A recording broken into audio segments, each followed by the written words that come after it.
to the Basic Clo 3D Workshop, delivered to you by the Digital Fashion School.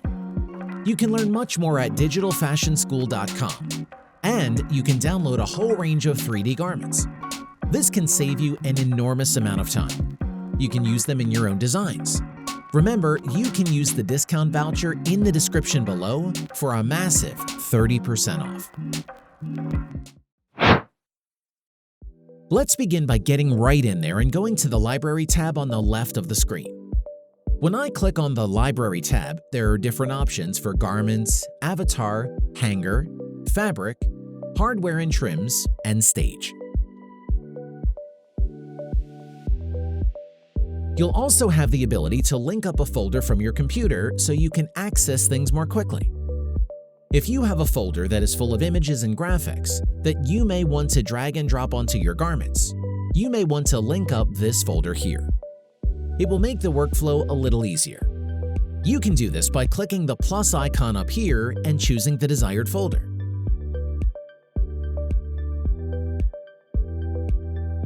We can link up the resources folder that you can download from the workshop page.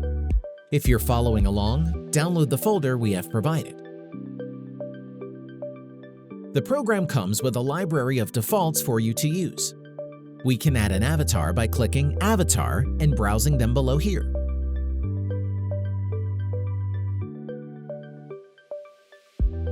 And let's open the avatar named Nate. If you hover your mouse over something in the library, it shows you a larger preview. So double-click the avatar to load it up. The avatar should appear in the 3D view on the left. Alternatively, we could have gone up to File, then Open, then Avatar, and located any avatar that we have on our computer. Although it's great that we can work directly on avatars with texture mapping, you may want to design on something more mannequin-like. We can actually hide the texture mapping of any avatar whilst we design, and reactivate it later when we are ready to render. We can do this on any avatar by jumping to the small head icon and clicking on Monochrome Surface. You can also change the color of any avatar to any crazy color that may fit your branding or color scheme. If we click on the avatar, you can select different body parts. If we hold down Shift, we can select all of the body parts by clicking on them individually.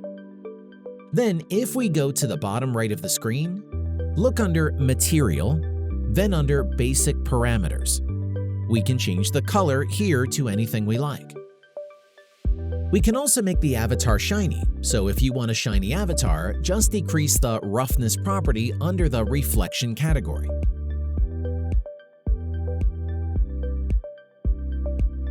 If you are new to 3D modeling, it is good to know that decreasing this roughness property will make the surface appear shiny in most 3D programs, so this is good to know.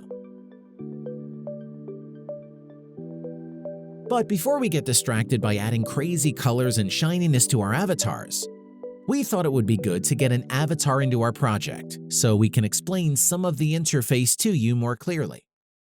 If you're in a rush and trying to improve your knowledge quickly, you can always increase the speed of this video.